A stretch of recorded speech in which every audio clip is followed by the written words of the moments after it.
कभी तेजो महल, कभी जो कि विष्णु स्तंभ, और कभी जो कि ज्ञान व्यापी, कभी ईदगाह। पागल हो गए हो बिल्कुल। इस समाज के अंतर्गत में क्या दिखाना चाहते हो? तो मोदी जी ध्यान से सुन लेना, कान खोल करके सुन लेना। कैलाश पर्वत हमारा है, शिव जी का स्थान है। मानसरोवर हमारा है, शिव जी का स्थान है। हिंदुओं का तीर्थ है, शास्त्र बताते हैं। वहां लाल लाल आंखें करके दिखाओ ना। मैं ये कहना चाहता हूँ, मस्जिद में नमाज अदा होगी। ज्ञान व्यापी के अंतर्गत में जो अभी तक नमाज अदा हुई है वही नमाज अदा होती रहेगी, कोई फर्क नहीं पड़ेगा। और तुम्हारी यदि मूर्ति निकली है तो मूर्ति को उठा करके अपने मंदिर में ले जाओ, क्या फर्क पड़ रहा है? ये पागलपन की बातें देश को विभाजन की तरफ लेके जा रही हैं। ये हिंदू मुसलमान की बात, मंदिर मस्जिद की बात विभाजन की ओर लेकर के चली जा रही है। जो लोग शांति से बैठे हो उनको तुम बार बार उंगली कर रहे हो, बार बार उनको छेड़ रहे हो। आप नमाज पढ़ेंगे? हाँ, नमाज पढ़ने में क्या दिक्कत है? हम हनुमान चालीसा पढ़ते हैं तो नमाज में क्या दिक्कत? वो भी भगवान की इबादत है, भगवान की प्रार्थना है। योगी जी तो इस मुद्दे पे कुछ नहीं बोलते हैं, शांत है वो। अरे तू नहीं बोलता, तेरा यार बोलता है। नमस्कार, स्वागत है आपका टाइम्स एक्सप्रेस पर। मैं निशा झा और इस वक्त हमारे साथ हिंदू सेना के प्रमुख संत युवराज जी मौजूद है। जैसा कि आप लोग देख रहे हैं, देश भर में मंदिर मस्जिद का मुद्दा गरमाया हुआ है। साथ ही ज्ञान व्यापी मस्जिद का सर्वे चल रहा था 3 दिन से, और आज आखिरी दिन तक, कल कोर्ट में पेशी होनी है। और जैसा कि आप लोग देख रहे हैं, सर्वे में दावा किया गया है हिंदू पक्ष के द्वारा कि अंदर एक शिवलिंग मिली है शिव जी की।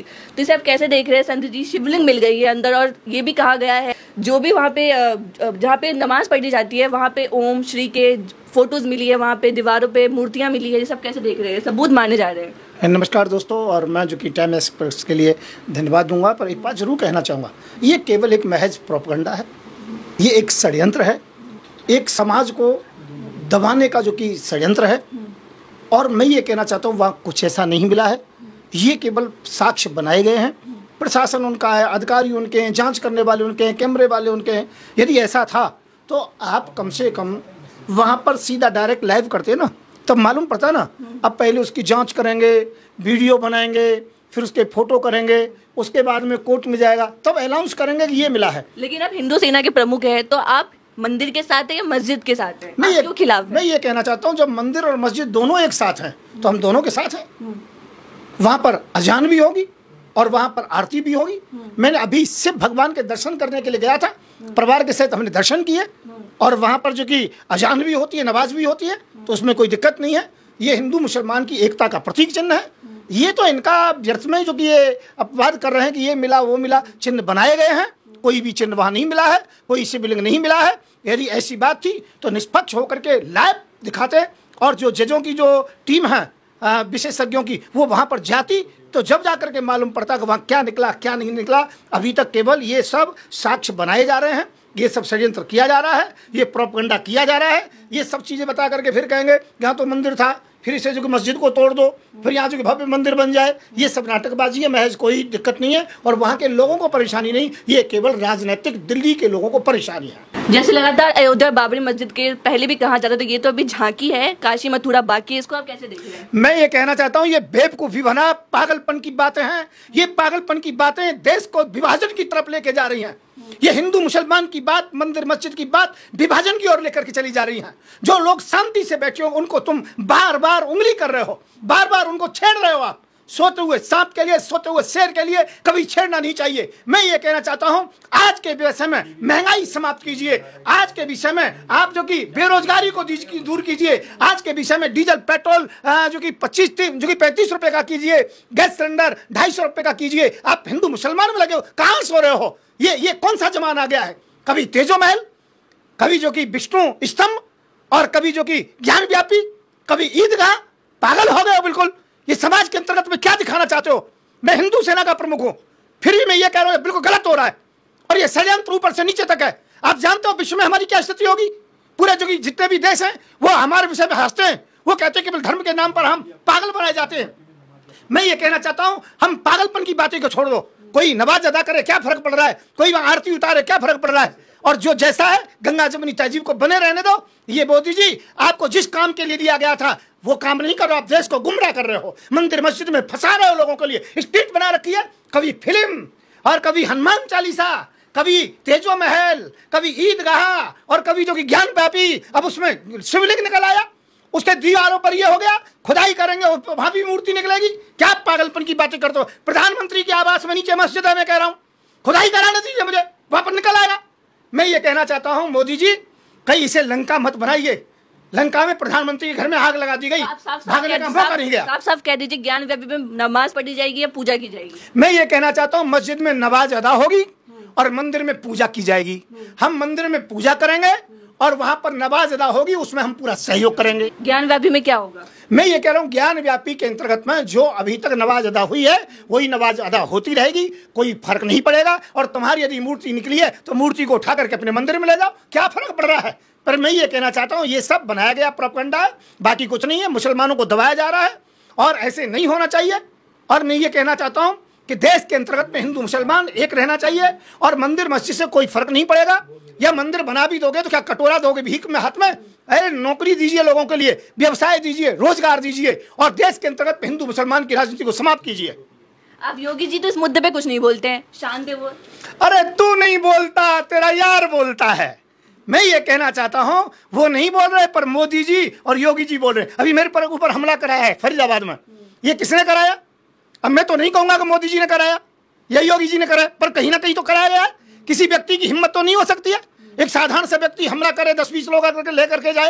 अरे मैंने यही तो कहा था गाय का मांस बंद कराऊंगा, जो बीफ जाता है विदेश में। मैंने जैसे ही बीफ के लिए कहा गाय का मांस बंद होना चाहिए, उबल पड़े लोग, मोदी जी के सेक्रेटरी जी का फोन आ जाता है, नहीं ऐसा कोई स्टेटमेंट मत दीजिए, ये मत कीजिए, वो मत कीजिए, और मेरे ऊपर हमला हो जाता है।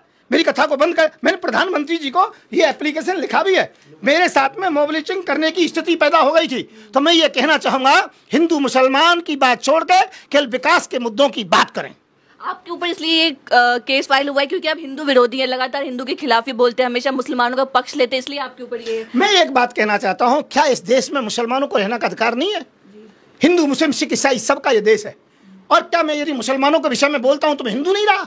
मैं सनातनी हूँ, कट्टर हिंदू हूँ, पक्का हिंदू हूँ। मोदी हिंदू नहीं है, मैं हिंदू हूँ। कि हिंदू का मतलब है सबको लेकर के चलना। और मैं ये कहना चाहता हूँ हम लोग सब जगह शांति से रहेंगे। हाथ से हिंदू हुआ, माँ से मुसलमान हुआ। भारत में ना तो हिंदू के बिना मुसलमान है और ना मुसलमान के बिना हिंदू है। हमारी गंगा जमनी तहजीब है, इसको बनाए रखें। मंदिर मस्जिद के चक्कर में, पुराने इतिहास के चक्कर में इसको नहीं हमें खराब करना है। हमें सबसे प्यार से रहना है। अजान भी होगी, हनुमान चालीसा भी होगी।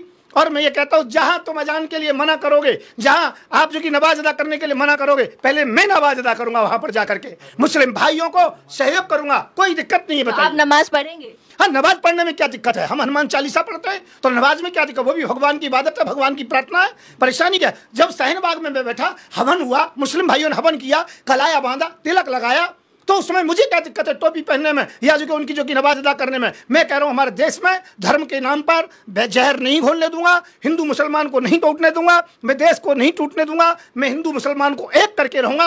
और किसी भी प्रकार से देश के अंतर्गत में दो व्यक्ति बड़े खतरनाक हैं, उनका नाम तो नहीं लूंगा, पर मैं आपको बता देता हूँ। एक व्यक्ति कहता है फ्री बिजली देंगे, फ्री पानी देंगे, ये देंगे, वो देंगे, और एक व्यक्ति हिंदू और मुसलमान की बात करता है। नहीं, ये मैं ये कहना चाहता हूँ दो व्यक्ति हैं।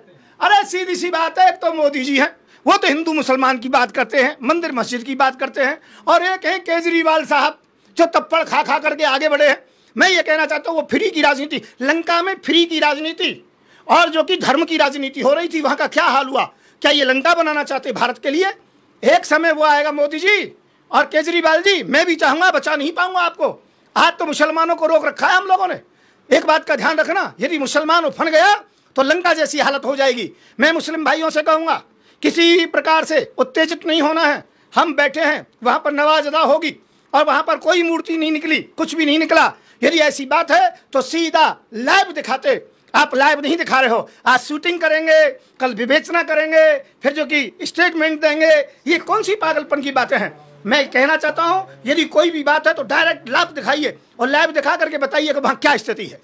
अभी लगातार ताजमहल का मुद्दा भी बना हुआ है, मथुरा का भी मुद्दा बना हुआ है, सब कैसे देख रहे हैं? इस पे भी क्या बीजेपी अमल कर पाएगी? मैं ये कहना चाहता हूँ बीजेपी कुछ नहीं है। बीजेपी हिंदू मुसलमान पर जीवित है। बीजेपी से दो शब्द छुड़ा लीजिए, एक तो मुसलमान शब्द छुड़ा लीजिए, एक पाकिस्तान शब्द छुड़ा लीजिए, तीसरे में बीजेपी 0/0 है। बीजेपी के पास कुछ नहीं है, मोदी जी 0/0 है। क्योंकि जहां मुस्लिम शब्द की आ जाए बात तो जो कि ये बहुत अपने को आगे बढ़ाना शुरू कर देते हैं, और जहां पर ये पाकिस्तान की जब इन पर प्रेशर होता है तो पाकिस्तान। अरे मैं ये कहना चाहता हूं यदि साक्ष्य की बात करते हो तो मोदी जी ध्यान से सुन लेना, कान खोल करके सुन लेना। कैलाश पर्वत हमारा है, शिव जी का स्थान है, मानसरोवर हमारा है, शिव जी का स्थान है, हिंदुओं का तीर्थ है, शास्त्र बताते हैं। वहां लाल लाल आंखें करके दिखाओ ना। यहां पर तुम्हारे पीलिया हो गया आंखों में, क्योंकि जो काम करना है, यदि तुम मानसरोवर के लिए और कैलाश पर्वत के लिए लड़ोगे तो देश का मुसलमान शहीद होने को तैयार है। पाकिस्तान से आप लड़ोगे तो देश का मुसलमान युवक शहीद होने को तैयार है। पर तुम तो व्यर्थ की बातें करते हो। मैं ये कहना, चाइना के सामने चुप हो जाते हो। यदि मुझे मौका मिला तो कैलाश पर्वत हमारा होगा, मानसरोवर हमारा होगा, गऊ का मांस बिकना बंद हो जाएगा। और CA-NRC ली तो मैं तुम्हारा विरोध करूंगा। CA-NRC और CA लिया तो मैं आपका विरोध करूंगा। हाँ, आप जो कि जनसंख्या नियंत्रण का कानून लो, मैं आपके साथ रहूंगा। कानून जो लेने चाहिए, देश को लाभ हो, वो लेने चाहिए। आप व्यर्थ की बातें करते हो कि जो कि ताजमहल तेजो महल है और कुतुब मीनार वहां पर जो कि विष्णु मंदिर है, ये पागलपन की बात है। किस तरीके का मौका चाहिए जब लगातार कह रहे अगर मैं होता तो मैं ये कर दिखा मोदी जी को जो मौका मिला है, वो मौका यदि कभी हमें मिलता है, हमारी जो कि पार्टी की सरकार आती है, तो हम जो वायदा कर रहे हैं वो काम करके दिखाएंगे हम लोग। और मैं ये कहना चाहता हूं, देश की जनता से हिंदू मुसलमान के चक्कर में ना आए। इनसे मांग करें कि महंगाई कम हो, गैस सिलेंडर 250 रुपये का हो, डीजल पेट्रोल 35 रुपये का हो, सभी हाथ में रोजगार हो। हमें फ्री का माल नहीं चाहिए, हमें सस्ता माल नहीं चाहिए, हमें जो कि फ्री का नहीं चाहिए, हमें सस्ता जनता को पसंद आ रही है फ्री का। नहीं, फ्री का नहीं चाहिए, हमें सस्ता चाहिए।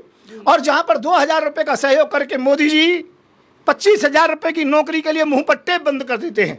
ये नहीं, हमें नौकरी चाहिए, हर हाथ में काम चाहिए। हम निकम्मे नहीं बनना चाहते हैं, हम काम करना चाहते हैं। क्या लगता है कल कोर्ट से फैसला आने वाले, क्या लगता है इस पे क्या फैसला आ सकता है ज्ञान वापी पे? कुछ नहीं, क्योंकि अयोध्या का भी मामला देखा था, मंदिर बन गया। टाइम फिक्स है, इनका केवल अपना स्क्रिप्ट है। जो फैसला है उन्होंने पहले लिख लिया है, जो फैसला करना है। वहां पर मूर्ति रखने का तरीका और ये तरीका सब होता रहेगा। मैं ये कहना चाहता हूँ, ये लोग देश को गुमराह कर रहे हैं। हिंदू मुसलमान के नाम पर, मंदिर मस्जिद के नाम पर देश की जनता अच्छी प्रकार से जानती है। और यदि इसी प्रकार से चलता रहा तो देश लंका की तरह न जलने लग जाए। इसलिए मैं कहना चाहूंगा, मोदी जी अब भी समझ जाओ, अब समय है। अभी केवल विकास की राजनीति कीजिए, हिंदू मुसलमान की राजनीति को छोड़िए। यहाँ पर हिंदू भी रहेगा और मुसलमान भी रहेगा, यहाँ अजान भी होगी, यहाँ इबादत भी होगी, यहाँ पर जो कि आरती भी होगी, यहाँ पूजा पाठ भी होगा। लोगों को धर्म की राजनीति पसंद आ रही है लगता है। जैसे यूपी में आपने देखा, बीजेपी प्रचंड बहुमत से सत्ता में वापसी की उन्होंने। नहीं, समझदार आदमी, पढ़ा लिखा आदमी कोई धर्म की राजनीति नहीं चाहता, हिंदू मुसलमान नहीं चाहता। वो तो केवल विकास के मुद्दों की बात करता है। बाकी ये लोग जो हैं डरे हुए हैं, धमके हुए हैं। इस सत्ता से जाने का जो कि इन्हें भय है कि सत्ता से चले गए तो इनके मंत्रियों का, इनका वो हाल होगा जो लंका में प्रधानमंत्री का और मंत्रियों का हाल हो रहा है। इस कारण से डरे हुए हैं, इसलिए हिंदू मुसलमान की बात कर रहे हैं। जैसे कहा जा रहा है कि मोदी को हराने वाला कोई है ही नहीं।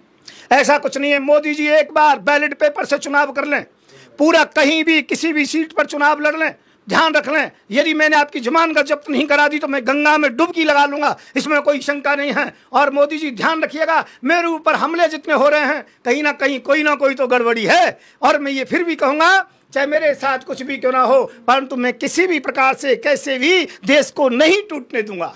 आपकी सरकार बनी तो क्या प्लान है, कैसे हराओगे आप, क्या करोगे? मैं सीधा सा, यदि हमारी सरकार बनती है तो देश में अमन चैन रहेगा। प्रधानमंत्री कौन बनेगा?